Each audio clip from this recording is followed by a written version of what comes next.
Avez-vous déjà jugé quelqu'un sur la couleur de sa peau, même en silence? Car un homme l'a fait un jour. Il a choisi les préjugés raciaux, pensant que c'était un moyen de défendre son peuple, et cela l'a entraîné en enfer. Ce qu'il a vu dans l'au-delà a bouleversé toutes ses croyances. Non seulement il a vu l'enfer de ses propres yeux, mais il y a aussi rencontré Jésus face à face. Le Seigneur lui a révélé toute la vérité, et il l'a ramené. Alors, de quoi a-t-il été témoin exactement? Restez avec nous jusqu'à la fin et recevez ce puissant avertissement de l'éternité. Avant de commencer, comme toujours, merci d'indiquer votre nom et la ville d'où vous nous écoutez. Nous voulons voir jusqu'où ce message peut aller, et nous espérons que Dieu entendra votre prière. De plus, nous vous porterons dans nos propres prières, demandant au Seigneur de faire briller sa lumière sur vous et votre famille. Je m'appelle Nathaniel. Je suis né à Memphis, dans le Tennessee, et j'y ai vécu 77 ans. Cette expérience m'a fait prendre conscience d'un péché que j'ignorais avoir commis, un péché qui pourrait vous envoyer en enfer, vous aussi. Alors, écoutez attentivement. Pour que vous compreniez, je dois commencer par cette histoire. J'avais 14 ans lorsqu'un jour, je suis allé au magasin du coin acheter une bouteille de soda. La femme blanche au comptoir m'a lancé un regard qui m'a fait sentir que quelque chose n'allait pas. Même un simple regard peut en dire long à quelqu'un d'aussi jeune. Moins d'une minute plus tard, un policier est entré dans le magasin, m'a tordu le bras et m'a plaqué contre le mur. « Que as-tu volé ? Vide tes poches », a-t-il exigé. Je n'avais sur moi que cette bouteille de soda, mais je savais qu'expliquer ne servirait à rien. Ce moment est resté gravé dans ma mémoire. Ce jour-là, je me suis fait une promesse, je ne laisserai plus jamais personne me traiter ainsi. La colère que j'ai ressentie ce jour-là a grandi en moi au fil des ans. Tu défendras ton peuple, Nat, me suis-je dit, mais cette colère a mené à des choses que j'ignorais. Le 12 juillet 2024, comme toujours, je suis allé me promener le soir au parc Shelby Farm. C'était un rituel qui m'apaisait. Je suivais mon chemin habituel quand je l'ai entendu, un léger bruissement derrière moi, comme le bruit d'une feuille, mais plus lourd. J'ai ralenti le pas et, instinctivement, je me suis retourné pour vérifier. C'est alors que bam! J'ai ressenti une douleur intense à l'arrière de la tête et j'ai heurté le sol violemment. Ma vision s'est assombrie instantanément.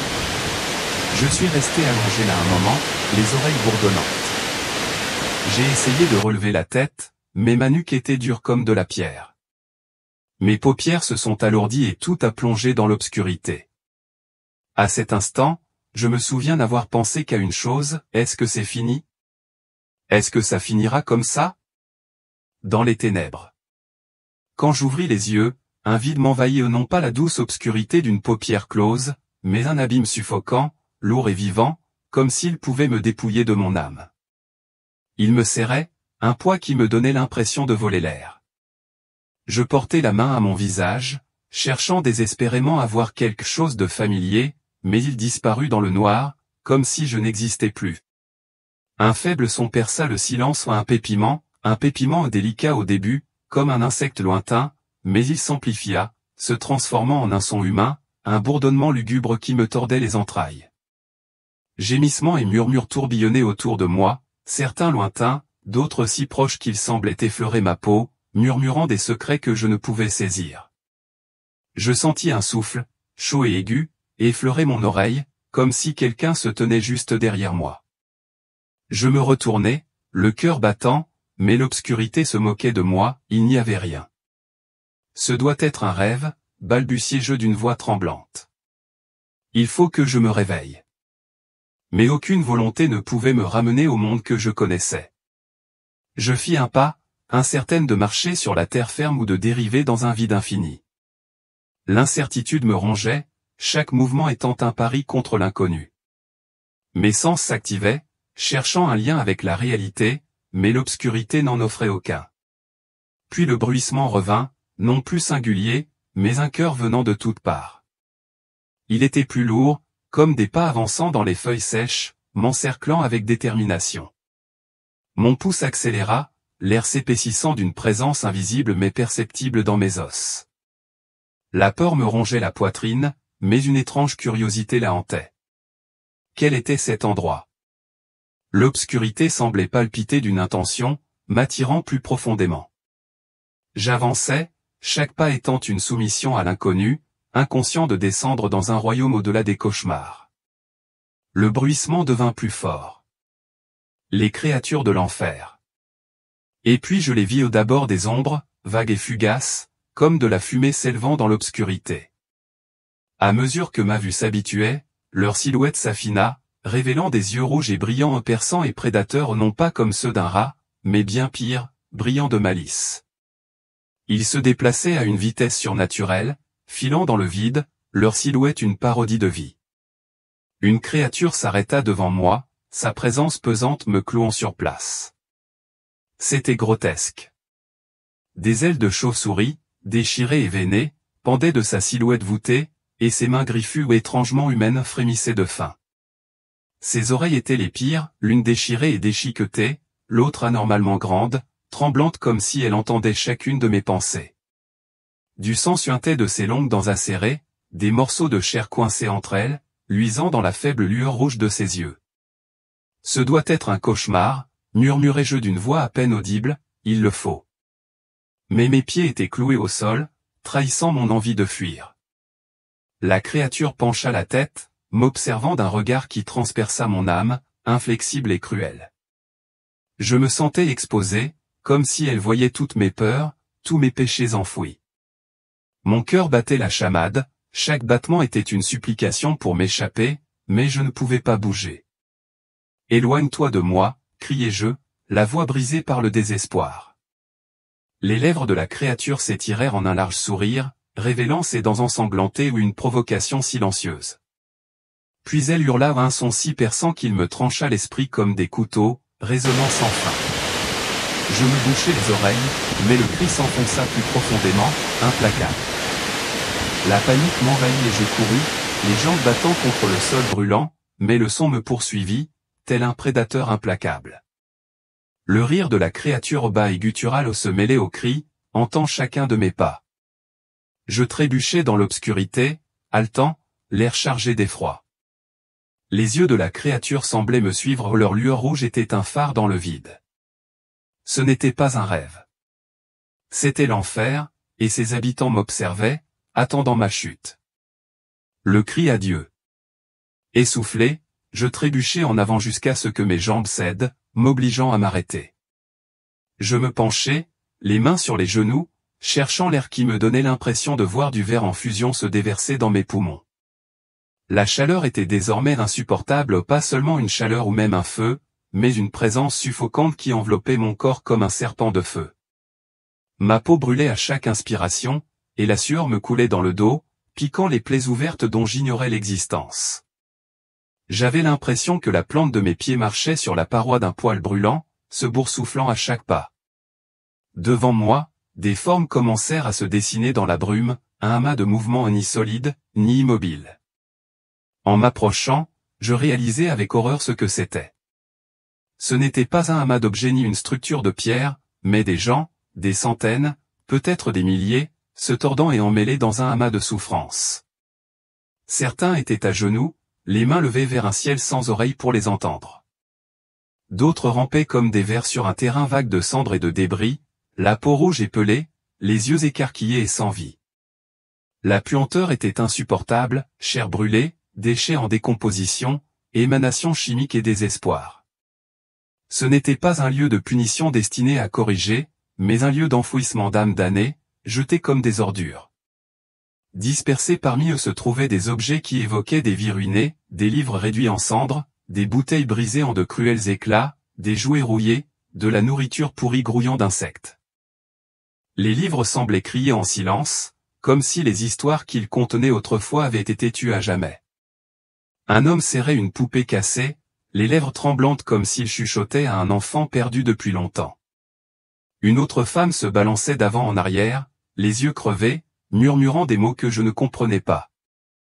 Chaque âme ici était prisonnière d'un moment de chagrin, de culpabilité ou de folie, revivant ses échecs dans une boucle ininterrompue. leurs gémissements se fondaient en un chant de tristesse, un cœur d'oublié. Je me forçais à marcher, avançant dans cet océan de douleur, essayant de ne pas regarder, mais incapable de détourner le regard. Leurs yeux, ceux qui les avaient encore, semblaient me suivre, non pas avec un sentiment de culpabilité, mais avec une familiarité obsédante, comme si j'étais le prochain à être jeté dans leur rang. J'enjambais un homme dont la peau avait fusionné avec le sol, sa bouche remuant silencieusement.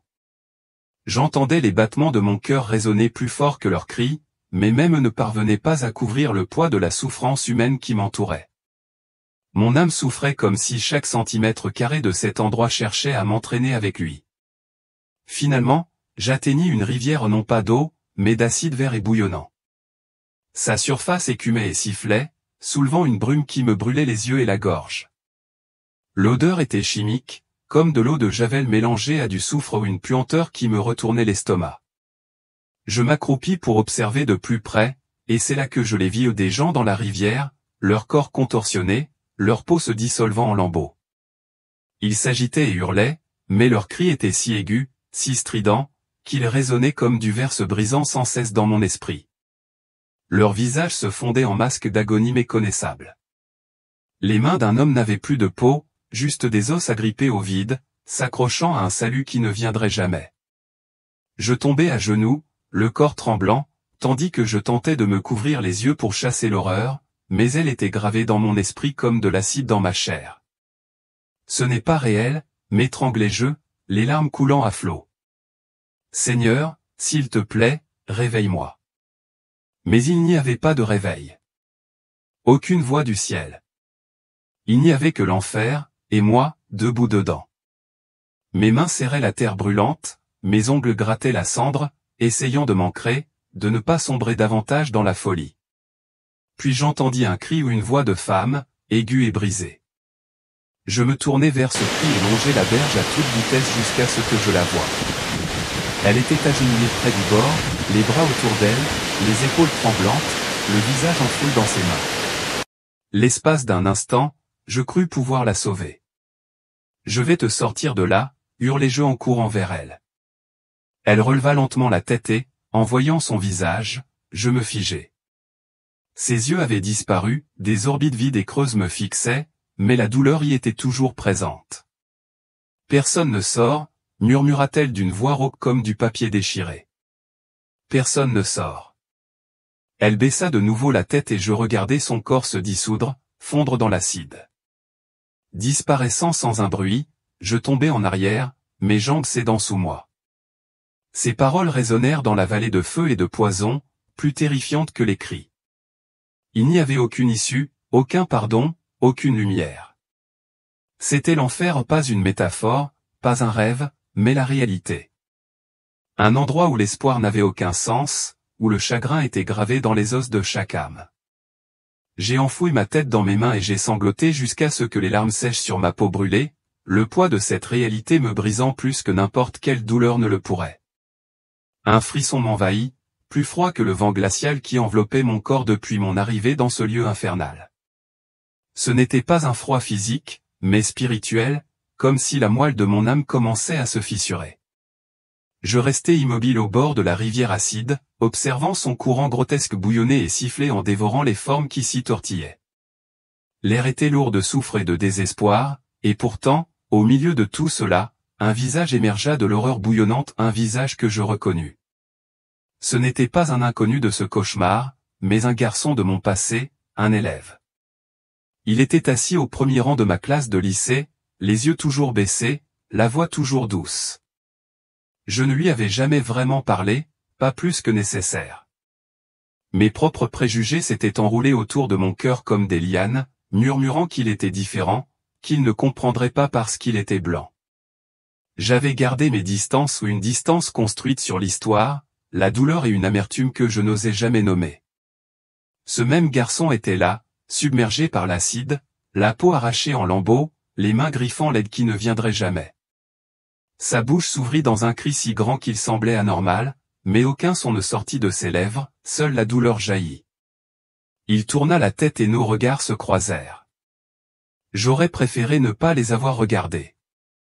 Son regard se fixa sur le mien, mêlé de tristesse et de connaissance, et lorsqu'il parla, sa voix était comme un vent dans mon esprit. Tu viendras aussi. Les mots n'étaient pas criés, ils murmuraient, doux et définitifs. Je titubais en arrière, les genoux fléchissant sous le poids de leur signification. Mes mains agrippèrent ma poitrine comme pour tenter d'extraire la vérité de moi-même. Pendant tout ce temps, je m'étais cru juste, blessé mais bonne. J'avais porté ma souffrance comme une armure, mais debout là, face à face avec le garçon que j'avais condamné en silence, je réalisais quelque chose d'accablant. J'avais jugé. J'avais divisé. J'avais haï sans dire un mot. Une nausée m'envahit, plus lourde que la chaleur ou la peur. J'essayais de respirer, mais chaque souffle me semblait comme du verre dans la poitrine. Mes jambes cédèrent et je tombai sur le sol cendré. Ce n'était pas seulement un lieu de douleur, c'était un lieu de vérité, et la vérité de mon cœur s'étalait désormais devant moi comme une plaie ouverte. Derrière moi, le chemin avait disparu dans l'ombre. Impossible de faire marche arrière. L'air m'envahissait comme une fournaise en feu, et chaque centimètre de mon être brûlait. Mais le feu était désormais intérieur, ma culpabilité l'allumait, mon amertume l'alimentait. Puis, devant moi, luisant à travers la fumée, je l'ai vu un signe, le feu éternel. Les lettres n'étaient ni gravées dans la pierre ni clouées au bois. Elles flottaient, rougeoyantes, suspendues dans l'air comme une malédiction rendue visible. Mes lèvres ont bougé, formant les mots à voix haute, comme si les prononcer pouvait me tirer de ce tourment. Que fais-je ici, ai-je demandé à l'obscurité, mais le silence qui a suivi a été plus glacial que toute réponse. J'aurais voulu courir, mais mon corps s'est mis à bouger tout seul. Une force invisible s'est emparée de mon esprit et m'a tiré en avant. Je la sentais non pas dans ma peau, mais dans ma poitrine. Une force de gravité qui ne tirait pas ma chair, mais mon âme. Plus je m'enfonçais, plus l'air devenait dense. L'odeur changeait, ce n'était plus seulement de la peau carbonisée ou de la fumée chimique. Il y avait quelque chose de floral en dessous, griffant et doux, comme des lys déposés sur des cercueils ou un parfum masquant la décomposition. C'était le parfum d'une fausse beauté cachant la mort. Mon estomac se retourna, mais mes pieds continuèrent d'avancer. Je ne comprenais pas complètement, mais une partie de moi savait que les réponses étaient devant moi, pas seulement sur cet endroit, mais sur moi-même, mes choix, mon péché et le jugement que je n'aurais jamais cru m'appliquer. Chaque pas en avant était comme une confession, et chaque souffle, une punition. Tout autour de moi, les observateurs invisibles, les démons, les damnés attendaient en silence, sachant que j'étais le prochain à me retrouver dans le feu. Je me suis dirigé vers la lueur. Arrivé à destination, j'ai vu une scène. Oui, une vraie scène, des lumières vives, des machines à brouillard et une foule en délire. Mais ce n'étaient pas des acclamations d'excitation, c'étaient des cris de pure agonie. Au milieu de la scène, quelqu'un dansait. Les mouvements étaient familiers. J'ai regardé quelques secondes, puis j'ai eu le souffle coupé. Est-ce Michael Jackson? Je me suis frotté les yeux, mais rien n'a changé. C'était Michael. Il faisait son fameux moonwalk, mais ses jambes, ses os, étaient visibles. C'était grotesque. À vrai dire, je n'étais même pas surpris de le voir là. En continuant ma marche, j'ai remarqué quelque chose d'encore plus étrange, un autre panneau. Il y avait une autre inscription sous le panneau. On pouvait y lire, propriétaire d'esclaves. Ma gorge s'est asséchée. Je fis quelques pas de plus et entendis des bruits, le cliquetis des chaînes mêlé au bruit d'un objet traînant sur la terre. Un cri résonna, un cri rauque et humide. Je ralentis le pas. Ce que je vis me retourna l'estomac. Il y avait des hommes enchaînés, la peau pâle, mais le corps couvert de marques noires. Leurs bras et leurs jambes étaient liés par des chaînes, leur dos était marqué de plaies ouvertes et de profondes entailles. L'un d'eux avait un liquide noir qui suintait de son épaule, un autre se tordait au sol, tirant sur ses chaînes. Je n'oublierai jamais l'expression de leur visage, l'impuissance et la peur. Soudain, quelque chose attira mon attention. Une des chaînes au sol s'arrêta juste devant moi. Son extrémité était attachée à la cheville d'un homme.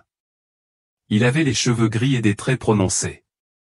Sa mâchoire m'était familière, trop familière. Mon esprit se mit à clignoter. Est-ce Andrew Jackson? Murmurai-je. Ce visage c'était le même que celui des livres d'histoire, le portrait accroché dans chaque salle de classe. Je l'ai reconnu instantanément. Mon souffle s'est arrêté. L'espace d'un instant, l'homme a tiré sur ses chaînes, essayant de se relever. Son regard est resté rivé au mien. Sortez-moi d'ici. Sortez-moi d'ici. Je suis président. Il a crié, mais personne n'y a prêté attention. Une ombre planait au-dessus de lui, un démon s'approcha, un fouet à la main. Avec un grognement profond et guttural, le démon siffla, il n'y a pas de présidence ici. Le fouet claqua dans l'air. Les cris d'Andrew Jackson résonnèrent dans mes oreilles. Je me suis retourné et je suis parti. Mes yeux me piquaient, mais je ne me suis pas retourné. Quelque chose en moi s'est brisé. L'espace d'un instant, j'ai pensé, c'est bien. C'est ce qu'il mérite. Mais je ne voulais pas me l'avouer. C'était la même colère que j'avais ressentie enfant. J'ai continué d'avancer. Cette fois, j'avais moins peur, car je comprenais quelque chose à propos de cet endroit, chacun ici recevait exactement ce qu'il méritait.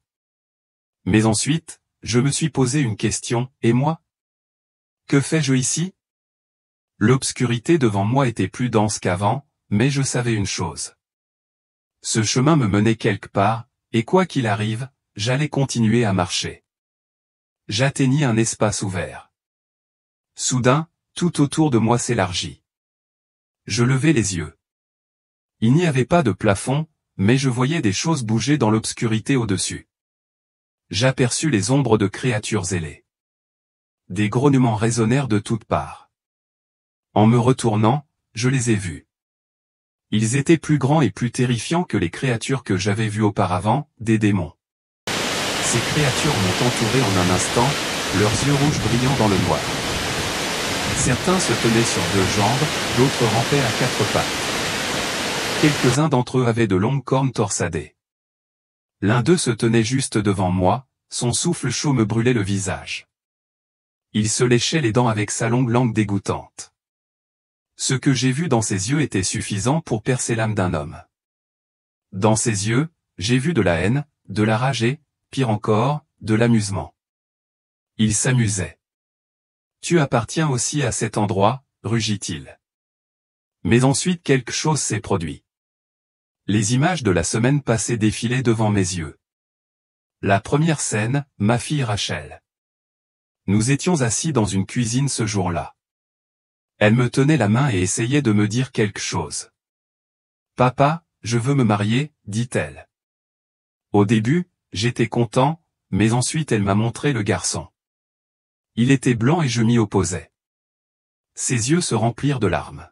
« Qu'est-ce que ça peut faire, papa, dit-elle.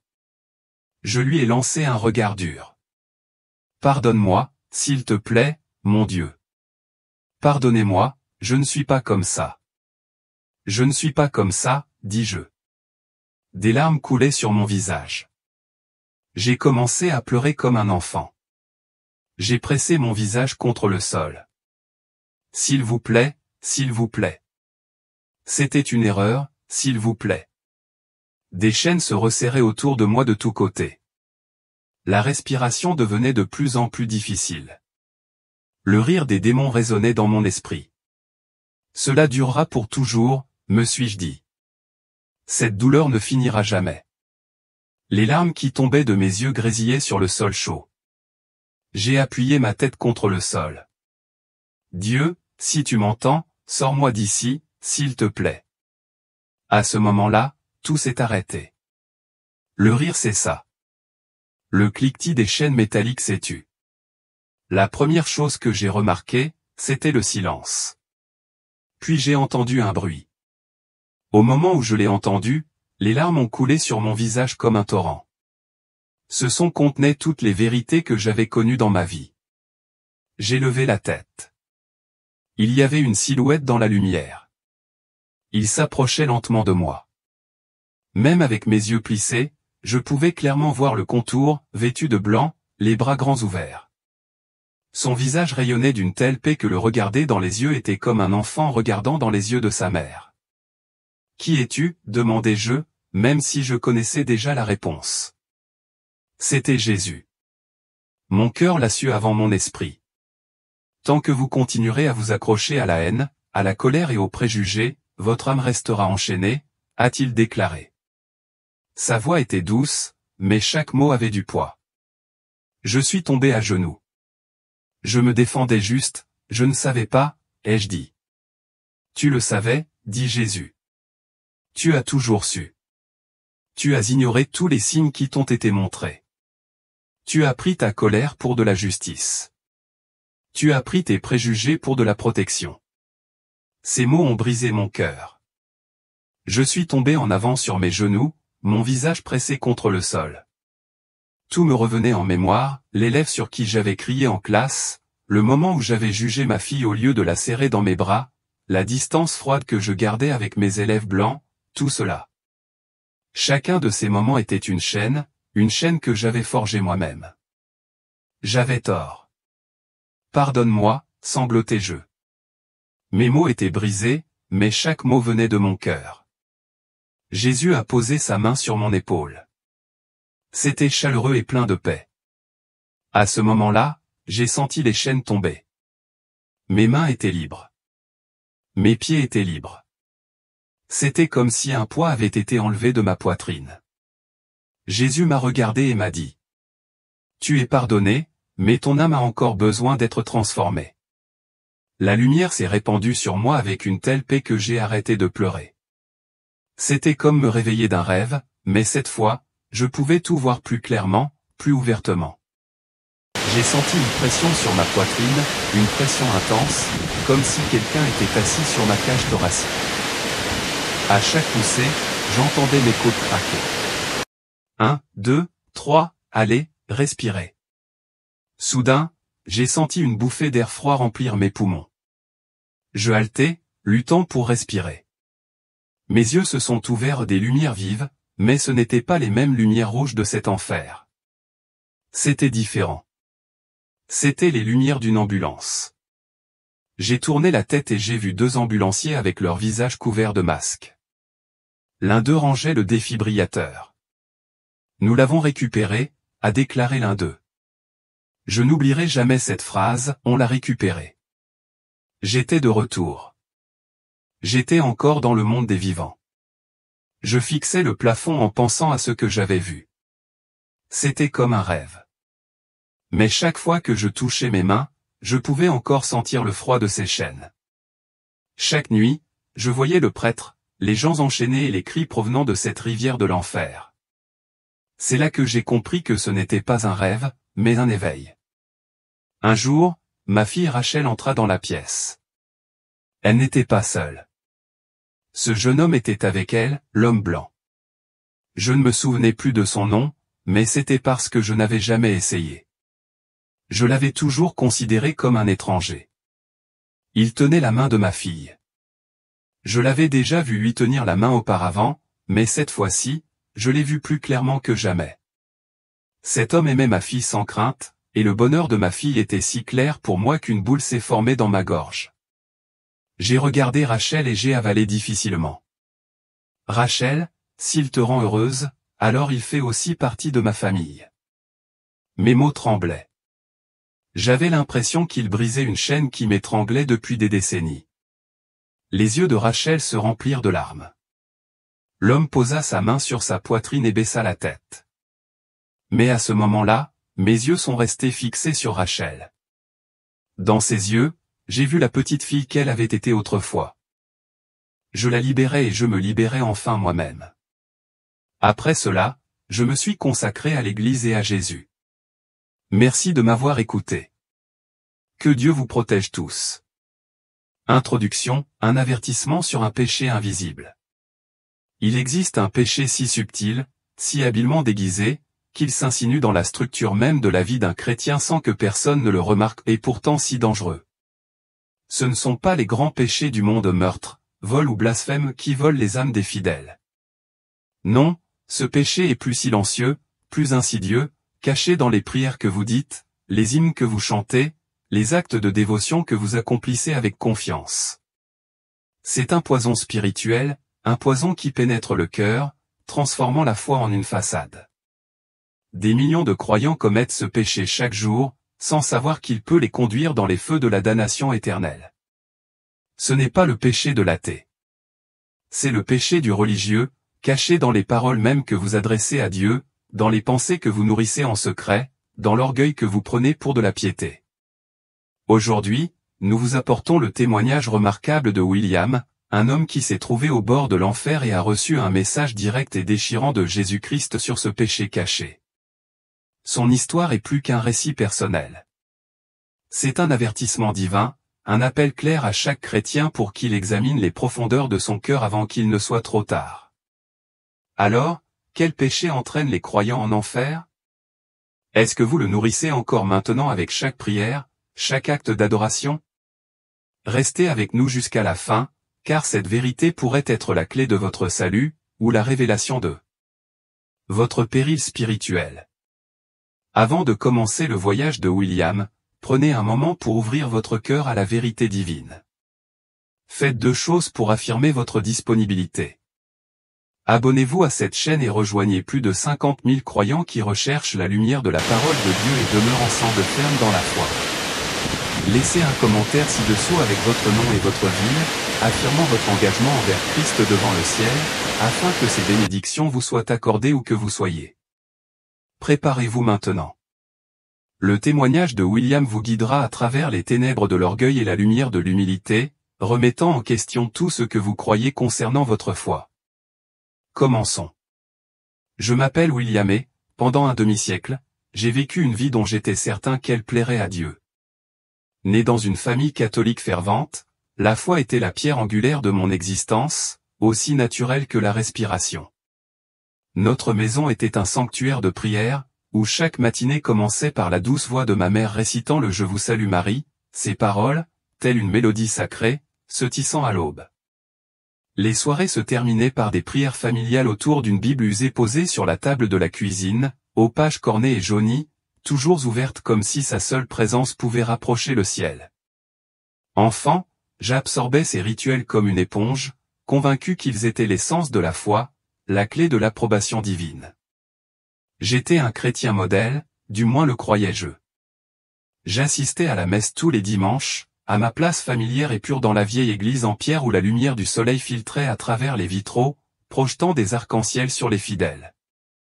Je confessais mes péchés régulièrement, récitant mes fautes au prêtre avec une aisance maîtrisée, sans jamais m'y attarder trop longtemps. J'observais les commandements méticuleusement, les cochant comme une liste qui garantissait ma place au paradis. Matin et soir, je priais par cœur, plus par habitude que par communion sincère. Je donnais à des œuvres caritatives, j'aidais mon prochain, je menais ce que je croyais être une vie juste. Dans mon esprit, j'étais l'un des élus de Dieu, un serviteur fidèle, assuré de sa faveur. Pourtant, sous cette apparence raffinée, ma foi était creuse. Mes prières étaient des performances, délivrées à un seul public, moi-même. Mes actes de bonté étaient souvent motivés par la douce lueur de l'autosatisfaction, et non par l'amour désintéressé. Je regardais les autres qui trébuchaient, ceux qui manquaient la messe, qui transgressaient les commandements, qui vivaient une vie inférieure, et je pensais, je ne suis pas comme eux. Ma foi est vraie. Je suis meilleur.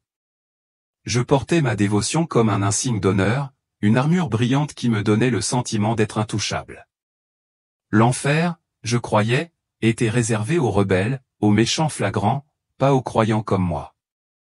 L'idée qu'un Dieu d'amour puisse condamner quelqu'un qui priait, allait à l'église et vivait dans la droiture me semblait absurde, presque offensante.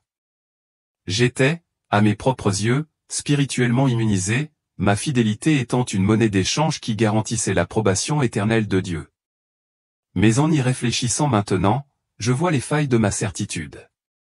Ma foi n'était pas une relation vivante avec Dieu, mais une routine soigneusement organisée, une liste de devoirs qui gardait ma conscience pure mais mon cœur distant. Je n'ai jamais remis en question mes motivations, jamais examiné l'orgueil qui s'enflait lorsque je me comparais aux autres. J'avais construit une forteresse de rituels, me persuadant que c'était le château de la foi. Marchais-je vraiment avec Dieu, ou me pavanais-je simplement à l'ombre de ma propre suffisance? L'aimais-je, ou aimais-je l'image que je me faisais d'un bon chrétien?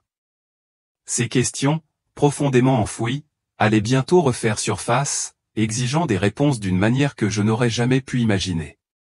Le doute était là, même si je refusais de l'admettre. Il y avait des moments, fugaces et inconfortables, où je ressentais un vide, la sensation lancinante qu'il me manquait quelque chose. Pendant la messe, lorsque le prêtre parlait d'abandon et d'humilité, je me tortillais sur mon siège, rejetant ces paroles comme destinées à d'autres. Quand je priais, mon esprit vagabondait souvent, mes paroles devenant mécaniques, dépourvues du feu de la véritable dévotion. J'avais tendance à repousser ces sentiments, me disant que la foi était une question de constance, et non d'émotion. Mais au fond de moi, je me demandais, ma foi était-elle suffisante? Étais-je aussi en sécurité que je le croyais? Ces murmures de malaise étaient les premières fissures dans mon armure spirituelle, et ils allaient se creuser jusqu'à devenir un gouffre qui engloutirait toutes mes illusions. Le dénouement de ma complaisance a commencé un dimanche qui semblait différent dès le départ. Je me suis réveillé avec une agitation indicible, une lourdeur dans la poitrine qu'aucun café ni aucune routine ne pouvait dissiper.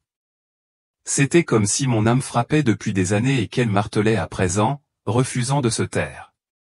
L'air était chargé, le monde légèrement déséquilibré, comme si quelque chose d'invisible s'agitait, attendant de percer. J'ai récité mes prières matinales, mais les mots semblaient vides, résonnant dans un cœur qui semblait soudain trop petit pour les contenir. Des années plus tôt, j'avais entendu parler d'une messe particulière célébrée une fois par mois dans un vieux couvent à la périphérie de la ville, un lieu chargé d'histoire et de mystère. Les frères réformés y célébraient un rite unique en son genre. Un prêtre posait la main sur le front de chaque fidèle et récitait une ancienne prière latine censée transpercer l'âme et révéler les mots spirituels cachés que même les plus dévots pouvaient abriter. J'avais rejeté cela comme une superstition, une relique d'un passé trop mystique, peut-être exagéré par ceux qui recherchaient des expériences sensationnelles. Mais ce matin-là, une urgence inexplicable m'a saisi, comme une main me guidant vers une vérité que je n'étais pas prêt à affronter. Il fallait que je parte, sans pouvoir expliquer pourquoi. Le couvent se dressait tel un monument aux temps oubliés, ses murs de pierre patinés par des siècles de vent et de pluie, ses tours dressées vers un ciel gris. La cour était silencieuse, à l'exception du léger bruissement des feuilles qui glissaient sur les pavés. L'air était chargé d'une odeur âcre et âcre d'encens, qui se propageait à travers les pierres froides comme un esprit vivant, son amertume me piquant les narines.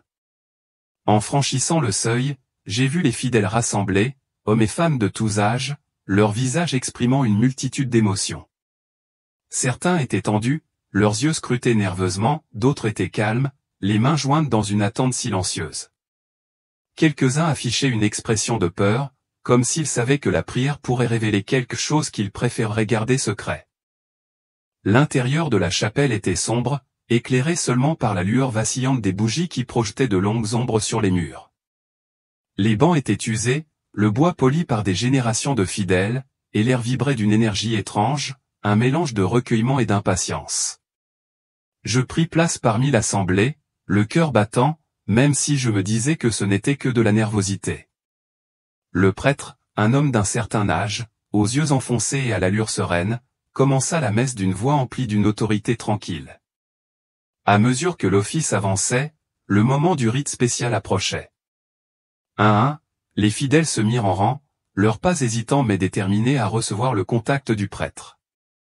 J'observais, mi-fasciné, mi-sceptique, chacun s'agenouillait devant lui. Le prêtre posa la main sur leur front, ses lèvres remuant l'antique prière latine, sa voix basse et rythmée, comme un chant venu d'un autre monde. Les réactions furent saisissantes. Un jeune homme pleurait ouvertement, ses sanglots résonnant dans la chapelle silencieuse, les larmes ruisselant sur son visage comme si une digue avait cédé. Une femme tremblait violemment, son corps tremblant comme s'il était libéré d'un poids immense, ses mains agrippant le banc pour se soutenir. Une autre s'effondra, s'évanouissant dans les bras de ceux qui étaient à proximité, le visage pâle mais paisible, comme si elle avait vu quelque chose de profond. Je me disais que c'était une suggestion, une illusion psychologique. J'étais plus fort que ça. Ma foi était inébranlable, mon cœur pur du moins, je le croyais. Quand mon tour arriva, mon pouls battait fort dans mes oreilles, ma poitrine se serrait, un mélange d'impatience et de défi. Je m'agenouillai devant le prêtre, le sol de pierre froide me mordant les genoux. Sa main, chaude et ferme, se pressa contre mon front, et il commença à prier. Les mots latins me submergeaient, inconnus mais étrangement sonores, comme la mélodie d'un rêve oublié. Au début, je ne ressentis qu'un léger calme, une chaleur apaisante qui apaisa mon cœur battant. Je fermai les yeux, espérant que ce moment passerait sans incident, une confirmation de ma foi inébranlable. Mais soudain, sans prévenir, le monde s'est dissous. Une obscurité profonde et liquide m'a enveloppé, non pas l'obscurité de la nuit, mais quelque chose de vivant, palpitant comme s'il possédait une volonté propre. Le couvent, le prêtre, l'encens, tout a disparu, englouti par ce vide. Je n'ai ressenti aucune panique, seulement une étrange attirance, comme si l'obscurité m'invitait à affronter quelque chose que j'avais passé ma vie à éviter. Mon corps avait disparu. J'étais consciente, mais en apesanteur, mon âme affranchie, à la dérive dans un royaume défiant toute compréhension. Ce n'était ni un rêve, ni une hallucination. C'était le début d'un voyage qui allait dissiper toutes mes illusions, me menant au cœur même de la vérité. Un instant, j'étais agenouillé dans le couvent, l'odeur de l'encens piquante dans mes narines, la main du prêtre chaude contre ma peau. L'instant d'après, j'étais nulle part, suspendu dans un vide d'obscurité absolue. Il n'y avait aucun son, aucune lumière, aucune sensation de ma forme physique. J'étais consciente et pourtant sans corps, mon âme n'était qu'une étincelle solitaire dans une nuit sans fin. Le temps avait cessé d'exister. Une seconde aurait pu être un siècle, ou un siècle un souffle fugace. Le silence était assourdissant, non pas vide, mais pesant, comme si l'obscurité elle-même était vivante, observant, attendant de révéler une vérité que je n'avais jamais osé affronter. J'essayais de bouger, de parler, mais rien ne bougeait, aucune voix ne m'appelait. J'étais seul, et pourtant pas seul, comme si le vide était une présence, un témoin des recoins cachés de mon âme. Des questions se bousculaient dans mon esprit, spontanément. Où étais-je? Était-ce la mort? Avais-je franchi un seuil invisible? L'absence de réponse était étouffante, mais sous l'incertitude grandissait un étrange attrait, le sentiment que cette obscurité n'était pas une fin, mais un début, une porte vers quelque chose que j'avais toujours évité. Lentement, des formes commencèrent à se former, d'abord floues, comme des ombres émergeant de la brume. Un couloir s'étendait devant moi, long et étroit, aux murs sombres et vibrants comme s'il respirait une vie propre. L'air était épais, lourd d'un poids invisible, et le sol sous mes pieds aussi tant et qu'on puisse l'appeler sol était intangible, une surface que je sentais sans pouvoir voir. De chaque côté du couloir étaient suspendus des miroirs non pas transparents comme ceux du monde des vivants, mais voilés, leur surface embuée par des siècles de brume, comme s'ils avaient absorbé les secrets d'innombrables âmes. Je me sentais obligé de marcher, même si mes pieds ne touchaient rien de solide. Chaque pas était une lutte, non pas physique mais spirituelle, comme si avancer exigeait de peler des couches de mon âme. Les miroirs s'agitaient à mon passage, leur surface ondulant comme de l'eau agitée par une main invisible. Dans chacun d'eux, je voyais non pas mon visage, mais des versions de moi-même, des fragments de William, déformés et pourtant douloureusement familiers. Il y avait William, le pieux pratiquant, la tête baissée en prière, le visage serein mais le regard vide. Il y avait William, le regard levé avec un sourire hautain, le cœur gonflé d'orgueil. Il y avait William riant avec un mépris discret de ceux qu'il jugeait moins fidèles, son sourire masquant le jugement. Ce n'étaient pas de simples reflets, c'étaient mes masques, les rôles que j'avais joués, les façades que j'avais arborées pour me convaincre et convaincre les autres de ma vertu. Chaque miroir était un jugement, une accusation silencieuse qui hurlait, « Regarde ce que tu es devenu ». Mon cœur battait la chamade, un rythme de peur et de honte, tandis que les miroirs dépouillaient mes illusions, révélant l'homme que j'avais caché, même à moi-même. J'aurais voulu me détourner, m'enfuir, mais je n'avais nulle part où aller. Le couloir était mon âme, et j'en étais prisonnière. Les murs se mirent à murmurer, non pas des mots, mais mes propres pensées, celles que j'avais enfouies au plus profond de mon cœur. En écho, j'avais reproché à un voisin d'avoir manqué la messe. Ma foi est plus forte, s'est vanté un autre, se rappelant la fierté que je ressentais lorsque je priais plus longtemps que les autres. Cette femme ne mérite pas le pardon, a sifflé un troisième, ravivant une rancune que j'avais gardée en silence. Cet homme est un hypocrite, a déclaré un autre, évoquant le mépris que j'éprouvais pour un frère en difficulté. Chaque jugement, chaque pensée orgueilleuse, chaque idée moralisatrice que j'avais nourrie résonnait, gravée dans l'air que je respirais. Je ne pouvais pas m'échapper. Les murmures s'amplifiaient, un cœur de mes propres péchés, chacun pesant sur mon âme. Mes masques ont commencé à tomber, un à un, chaque effondrement me frappant la poitrine, comme si mon identité soigneusement construite s'effondrait. J'ai vu le William qui priait pour être vu des autres, ses paroles vides, son cœur distant. J'ai vu le William qui aidait les nécessiteux, non par amour, mais pour se sentir supérieur, pour savourer sa propre bonté. J'ai vu le William qui évitait le péché, non par amour de Dieu, mais par crainte du jugement, sa foi étant un contrat, non une alliance. Cette prise de conscience fut un coup de poignard dans le dos, après des années d'aveuglement. Comment avais-je pu vivre si aveuglément, persuadé que mes rituels suffisaient? Comment avais-je pu confondre routine et dévotion, orgueil et piété? J'avais bâti une vie de foi, et pourtant mon cœur était étranger à Dieu. Le couloir n'était pas seulement un lieu, c'était le miroir de mon âme, reflétant chaque défaut caché, chaque péché non confessé. Et il me menait vers une porte que je redoutais et que je devais ouvrir, car au-delà se trouvait la vérité que je ne pouvais plus éviter. Vision de l'enfer, les âmes condamnées. Au bout du couloir, une porte en bois sombre se dressait, nue, sa poignée de fer froide et lourde de sens. Aucun signe ni symbole ne la marquait, pourtant une certitude inébranlable m'envahissait, toute ma vie avait mené à cet instant. Ma main tremblait tandis que je tendais la main vers la poignée, le cœur noyé dans la peur et l'impatience. J'ouvris la porte et une lumière aveuglante m'enveloppa, ni chaleureuse ni réconfortante, mais intense, purificatrice, comme si elle cherchait à consumer toute impureté de mon âme. Ce n'était pas une lumière de bienvenue, mais de jugement, pénétrant chaque recoin de mon être, ne laissant aucune ombre inexplorée. Au milieu de la lumière, une voix s'éleva, non pas de l'extérieur, mais de l'intérieur, claire, solennelle, indubitable, William, maintenant tu vas voir la vérité. Ces mots n'étaient pas une promesse, mais un verdict, chargé du poids de l'autorité divine. La lumière s'éloigna, et je me retrouvai devant un paysage qu'aucun mot humain ne pouvait pleinement saisir, un royaume d'horreur indicible qui s'était gravé dans mon âme. Un abîme sans fond s'ouvrait devant moi, ses profondeurs engloutissant la lumière elle-même, un gouffre qui semblait palpiter de désespoir. Des fissures de la terre brûlée s'élevaient des flammes, non pas de simples flammes, mais vivantes, palpitantes, comme si le sol pleurait des larmes d'angoisse.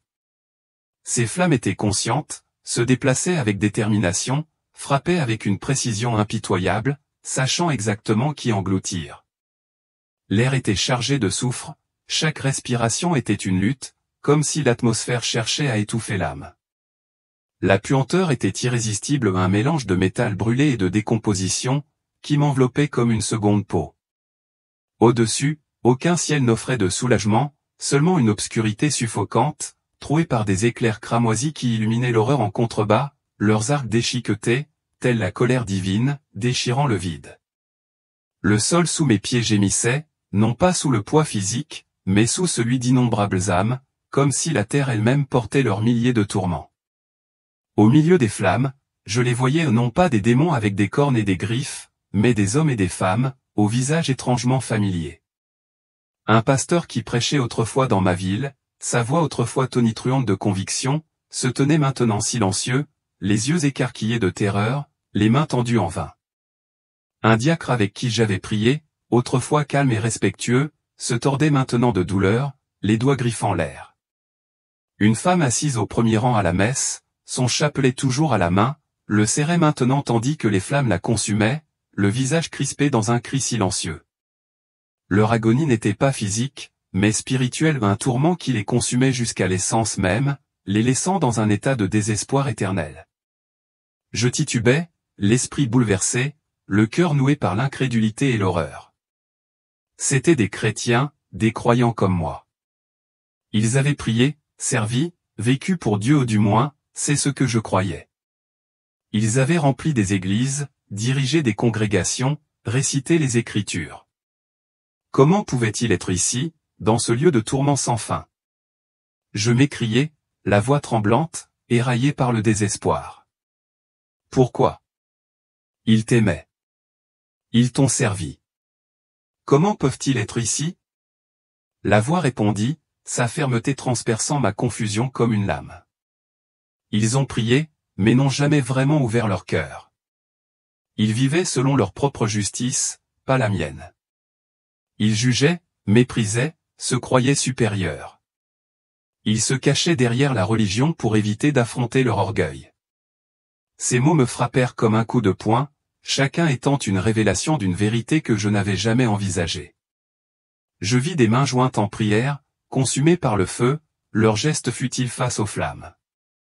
Je vis des yeux levés vers le ciel, cherchant un paradis qui restait silencieux, leurs supplications sans réponse. La voix cita un verset, que j'avais lu d'innombrables fois sans jamais vraiment comprendre, ceux qui me disent Seigneur, Seigneur n'entreront pas tous dans le royaume des cieux, mais celui-là seul qui fait la volonté de mon Père qui est dans les cieux. Plusieurs me diront en ce jour-là, Seigneur, Seigneur, n'avons-nous pas prophétisé en ton nom? Alors je leur dirai ouvertement, je ne vous ai jamais connus. Matthieu 7, 21-23. La phrase, je ne vous ai jamais connus, transperça mon âme comme un poignard. Cela ne signifiait pas qu'ils ne connaissaient ni le nom de Dieu ni ses enseignements, cela signifiait que Dieu ne les connaissait pas. Leur cœur ne s'était jamais abandonné, ne s'était jamais ouvert à son amour transformateur. Ils maîtrisaient le langage de la foi, les rituels de dévotion, mais leurs âmes lui étaient étrangères. Ils avaient la liturgie, mais pas l'amour, la pratique, mais pas le repentir. Et puis, comme un coup de tonnerre, la révélation m'a frappé. Je n'étais pas différent. Ma foi, elle aussi, n'était qu'une façade bâtie sur l'orgueil, et non sur l'abandon. Mes prières, ma présence à l'église, ma vie vertueuse étaient-elles suffisantes, ou n'étaient-elles qu'un masque masquant un cœur aussi froid que le leur? Je restais figé, le souffle court, l'esprit en un tourbillon de peur et de honte. Étais-je destiné à cet endroit, à cet abîme de feu et de désespoir? Avais-je moi aussi vécu dans le mensonge, croyant que mes œuvres assureraient mon salut? Les visages des damnés semblaient se tourner vers moi, leur regard silencieux comme un avertissement. Ne commets pas notre erreur, chacun racontait une histoire de foi sans cœur, de dévotion sans profondeur. J'avais envie de crier, de courir, mais impossible d'échapper à la vérité qui se dévoilait devant moi. La vision n'était pas encore complète, et les révélations les plus profondes étaient encore à venir. Tandis que les flammes de l'abîme brûlaient dans ma vision, une force invisible m'attira plus profondément au cœur du jugement, comme si la vérité exigeait que je voie plus loin. Le paysage embrasé céda la place à un lieu plus froid et plus sombre, un royaume où le tourment n'était pas la chaleur, mais une clarté glaciale plus profonde que n'importe quelle flamme. Le sol sous mes pieds n'était plus une terre brûlée, mais un cristal noirci, sa surface ne reflétant que le poids de mon âme. Chaque pas était un rappel perçant de ma vulnérabilité, comme si le sol lui-même rejetait ma présence. Devant moi s'étendait un lac noir, à la surface épaisse et immobile, telle une huile refusant de onduler ou de refléter la lumière. Ce n'était pas une étendue d'eau, mais un miroir de vérité, dont les profondeurs contenaient les vies et les péchés de ceux qui osaient regarder.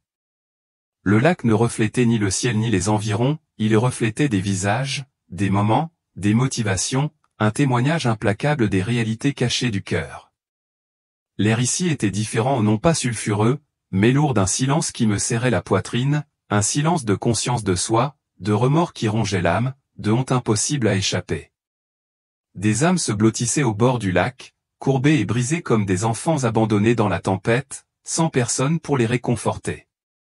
Leur forme n'était pas physique mais éthérée, leur visage gravé d'angoisse, leurs yeux fixés sur la surface du lac. Ils cherchaient une issue, Un moyen d'échapper à la vérité, mais le lac les retenait captifs, ses reflets rejouant leur vie comme un film sans fin. Chaque scène était une épreuve, chaque épreuve une condamnation, révélant non seulement les actes, mais aussi leur motivation, non seulement les actes, mais le cœur qui les inspirait. J'ai vu un homme, autrefois prédicateur, dont les paroles éloquentes avaient rempli les églises et inspiré des milliers de personnes. Il avait écrit des livres, dirigé des études bibliques, était un pilier de la foi dans sa communauté, mais le lac révélait son cœur froid, méprisant les faibles, utilisant son savoir pour s'élever au-dessus des autres, ses sermons servant de tribune à l'orgueil plutôt qu'à l'amour. Il pleurait tandis que ses paroles résonnaient, révélant leur vide, chaque syllabe rappelant les occasions manquées de servir Dieu. Ses larmes tombèrent dans le lac, mais leurs reflets restèrent inchangés, leur vérité inflexible. Non loin de là, une femme se tenait debout, le visage autrefois rayonnant du sourire qu'elle arborait à l'église, sa générosité saluée par tous. Elle avait donné aux pauvres, organisé des collectes de charité, toujours la première à se porter volontaire, mais le lac révélait ses motivations, non pas l'amour, mais une soif d'admiration, un besoin d'être perçue comme vertueuse. Chaque acte de bonté était rejoué, dépouillé de sa façade, révélant un cœur qui recherchait les applaudissements plutôt que la gloire divine. Elle se tenait la poitrine, ses sanglots silencieux mais profonds, la douleur de se voir telle qu'elle était, plus profonde que n'importe quelle flamme.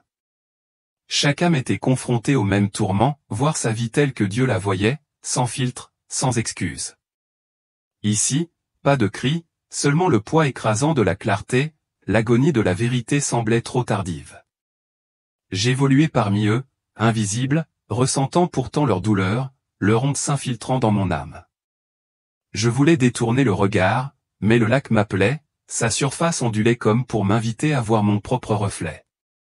J'ai résisté, la peur m'envahissant, mais l'attraction était trop forte. J'ai baissé les yeux et j'étais là, non pas le William que le premier avait montré au monde, mais le William que Dieu avait vu. Le lac me montrait en train de prier à l'église, la tête baissée, la voix assurée, mais le cœur ailleurs, pensant à la façon dont les autres me percevaient. Il me montrait aidant un voisin, le sourire chaleureux, mais motivé par la fierté, pour prouver ma droiture. Il me montrait jugeant les autres, les pensées irradiées de mépris, persuadé d'être meilleur, d'avoir une foi supérieure. Chaque scène était une blessure, chaque vérité un coup porté à mon âme. J'avais vécu pour moi, pas pour Dieu. Ma foi était une performance, mon cœur une forteresse d'orgueil. Un vieil homme était assis au bord du lac, sa silhouette frêle tremblante, les yeux emplis de larmes qui ne coulaient jamais. Il me regarda d'une voix douce mais perçante. J'étais comme toi, William.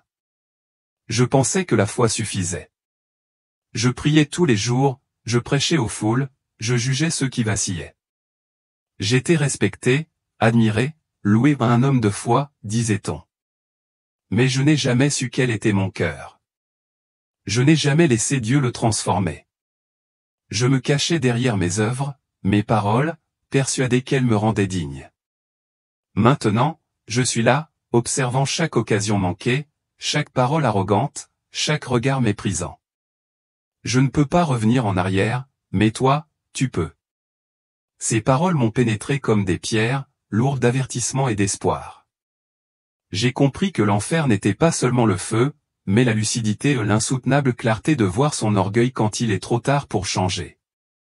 Dieu ne juge pas la foi extérieure, les prières, les rituels, les œuvres, mais le cœur intérieur.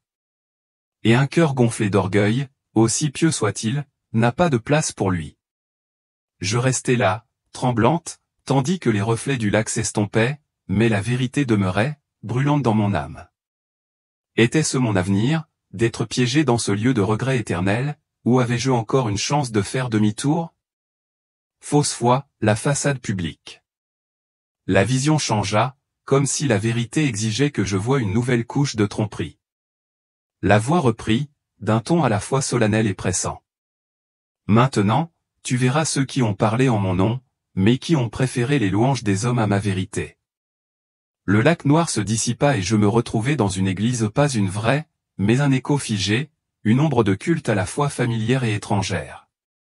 Des rangées de bancs s'étendaient devant une chaire polie, les mains levées en adoration, les voix élevées en chant, mais l'air était creux, la scène suspendue dans un temps qui n'existait pas, comme si le culte était une performance, pas une connexion à Dieu. Au centre de la chaire se tenait un prédicateur que j'admirais autrefois, un homme dont les paroles avaient rempli des stades, dont les sermons avaient touché mon cœur. Sa voix était enflammée, sa présence imposante, ses messages de salut et d'amour résonnaient auprès de milliers de personnes. Mais maintenant, je voyais son regard, non pas fixé sur le ciel, mais scrutant la foule, s'imprégnant de ses applaudissements et de son admiration. Ses paroles, autrefois puissantes, sonnaient désormais vides, leur vérité vidée par le mobile qui les animait. La scène se dissipa et il se dressa en jugement, n'étant plus applaudi, plus vénéré. Des flammes lui liaient les mains non pas de chair brûlée, mais de dignité, réduisant sa fière présence au désespoir. La voix parla, ses mots brisant l'illusion. Il parlait de moi, mais vivait pour lui-même. Ses paroles étaient gravées dans le bois de la vanité. Il se nourrissait des applaudissements des hommes, pas de mon amour. Il priait pour être vu, prêchait pour le prestige, non pour ma gloire. J'ai vu sa vie se rejouer, non pas comme le monde la voyait, mais comme Dieu la voyait. Chaque sermon était pesé, chaque prière examinée. Il avait dit la vérité, conduit des âmes à la foi, mais son cœur recherchait la lumière, pas le Sauveur. Sa foi était une scène, sa dévotion un scénario, sa vie un spectacle pour la foule, non un abandon à Dieu. D'autres apparurent, leurs visages étrangement familiers, des chanteurs chrétiens dont les voix enthousiasmaient autrefois les fidèles, des influenceurs religieux dont les publications inspiraient des millions de personnes, des professeurs de théologie dont les livres remplissaient mes étagères. Ils restèrent silencieux, leurs auréoles brisées à leurs pieds, couronnes qu'ils n'avaient jamais vraiment méritées. Une chanteuse, à la voix autrefois angélique, pleurait désormais lorsque ses chansons se révélaient être des appels à la gloire, et non à l'adoration. Un influenceur, au sourire autrefois radieux, s'effritait désormais lorsque ses publications se révélaient conçues pour les likes, et non pour l'amour.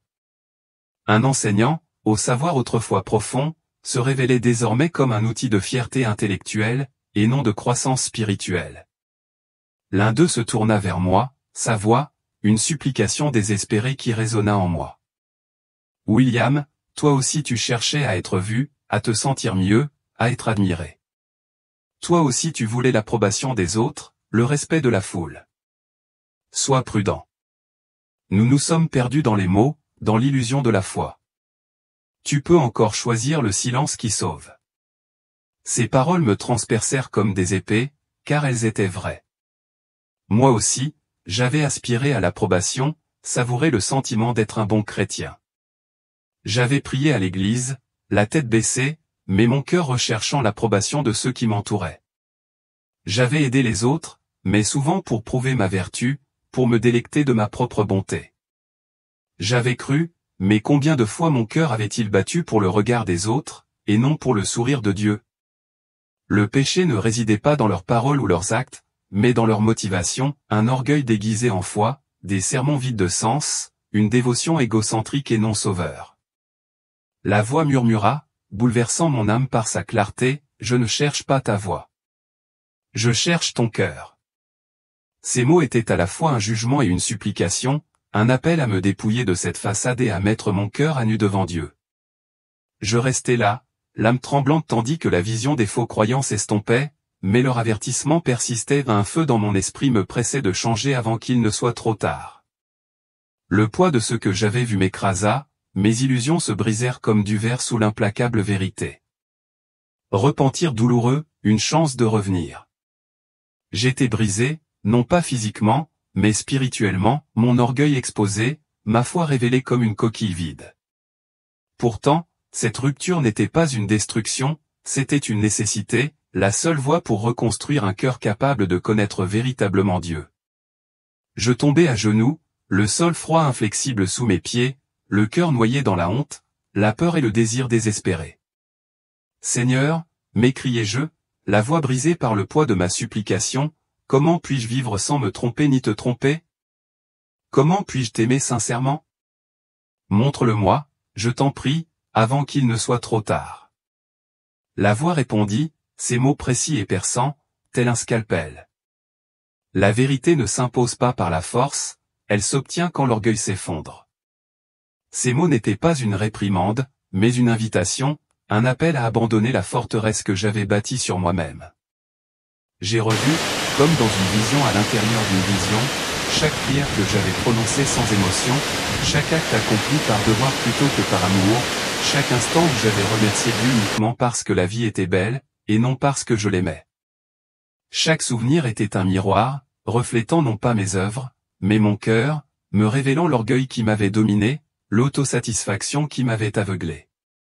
L'humilité, déclara la voix, est la clé de mon royaume, pas la perfection, ni la performance, seulement l'humilité.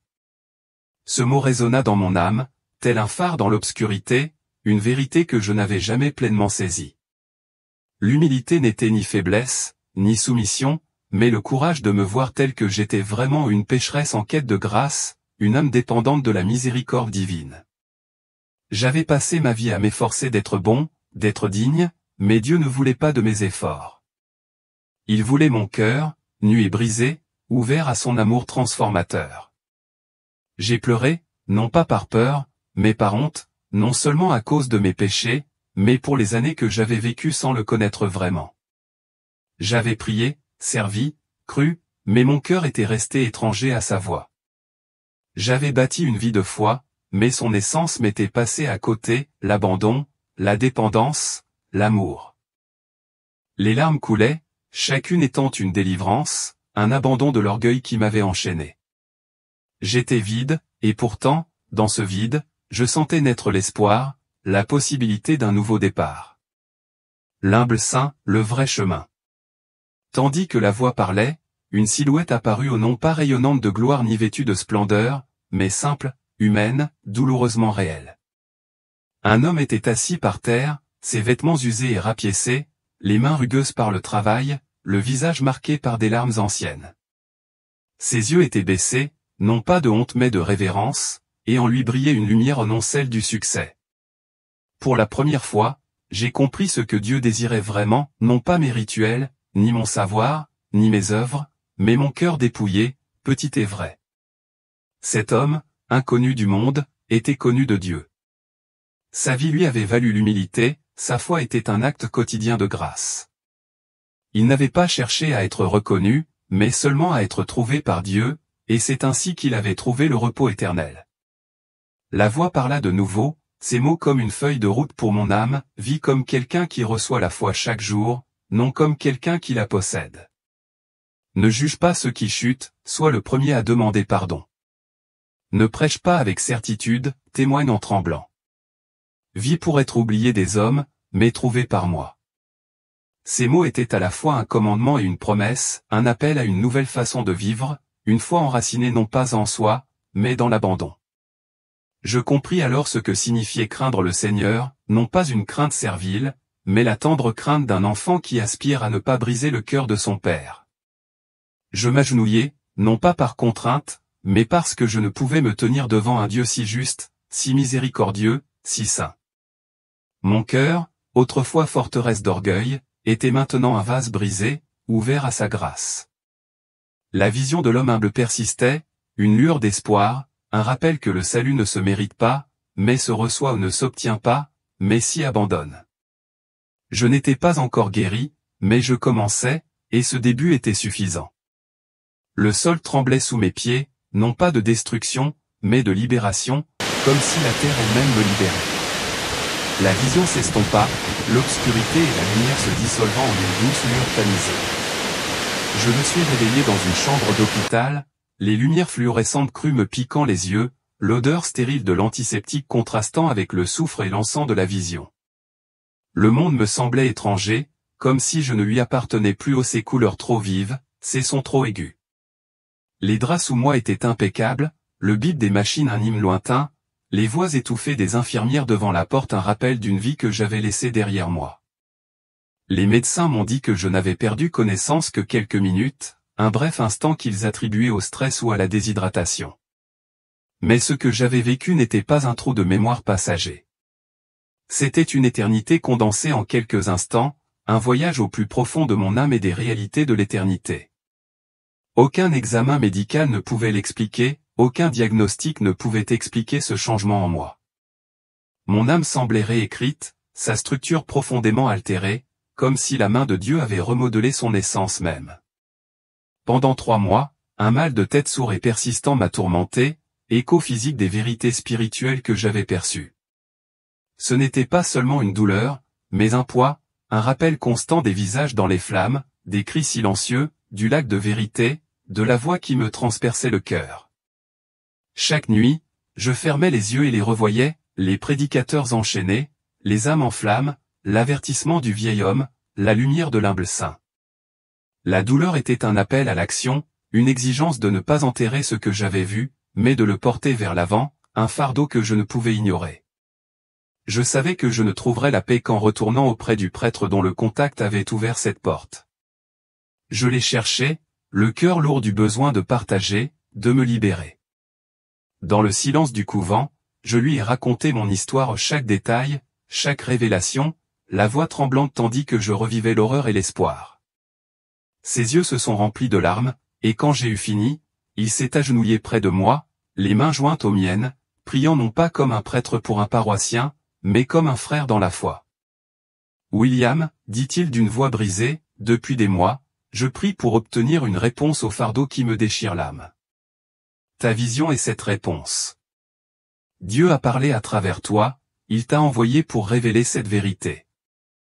En quittant l'église, le mal de tête disparut, comme si un nœud s'était dénoué, un poids enlevé de mon corps et de mon âme. La douleur avait rempli son rôle. J'avais obéi, témoigné, et maintenant la paix pouvait revenir, mais c'était une paix différente, non pas le calme superficiel de mon ancienne vie, mais l'assurance profonde et inébranlable que j'avais été appelé, choisi et transformé. Une mission vers la vérité. La paix n'était pas une fin, mais un commencement et une mission de dire ce que j'avais vu.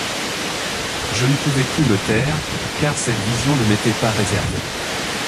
C'était un avertissement pour tous ceux qui, comme moi, avaient confondu religion et relation, prière et orgueil, dévotion et vanité. Ce péché, cet orgueil spirituel où est le tueur silencieux de la foi, transformant les croyants en pharisiens, la grâce en monnaie d'échange, la foi en trophée. C'est la croyance que vous êtes meilleur que les autres, que Dieu vous doit le salut, que vos œuvres vous assurent une place au paradis.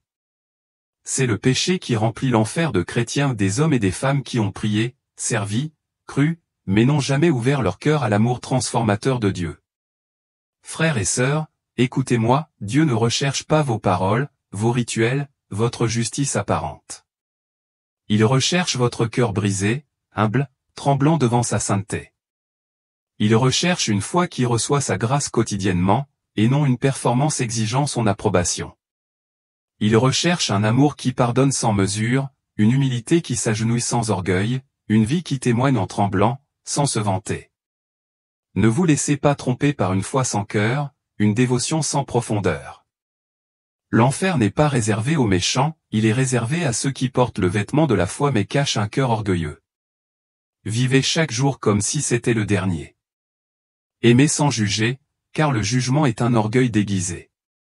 Pardonnez sans mesure, car le manque de pardon est une chaîne qui enchaîne l'âme. Recherchez le pardon comme si c'était la première fois, car le véritable repentir est la porte de la grâce. Soyez de ceux qui font la volonté du Père, et non de ceux qui crient « Seigneur, Seigneur », pour finalement entendre « Je ne t'ai jamais connu ». Examinez votre cœur, et non vos œuvres. Demandez-vous, est-ce que je prie pour connaître Dieu ou pour être vu? Est-ce que je sers pour aimer ou pour être loué? Est-ce que je crois pour m'abandonner ou pour assurer mon propre salut? Appel final, choisissez l'humilité. Ce témoignage n'est pas une fin, ce n'est qu'un début, un appel à se réveiller, à se repentir et à voir les choses sous un jour nouveau avant qu'il ne soit trop tard. Mais si vous pensez que l'orgueil est le seul danger caché de l'Église, détrompez-vous. Une autre histoire nous attend. Un homme fut emmené au plus profond de l'enfer, non pas pour voir des prédicateurs ou des artistes, mais pour constater l'horrible vérité qui conduit les enfants au tourment éternel. Ce qu'il vit brisera toute illusion et révélera ce que beaucoup ignorent en silence. La prochaine vision vous brisera le cœur, car cette fois, il s'agit des enfants.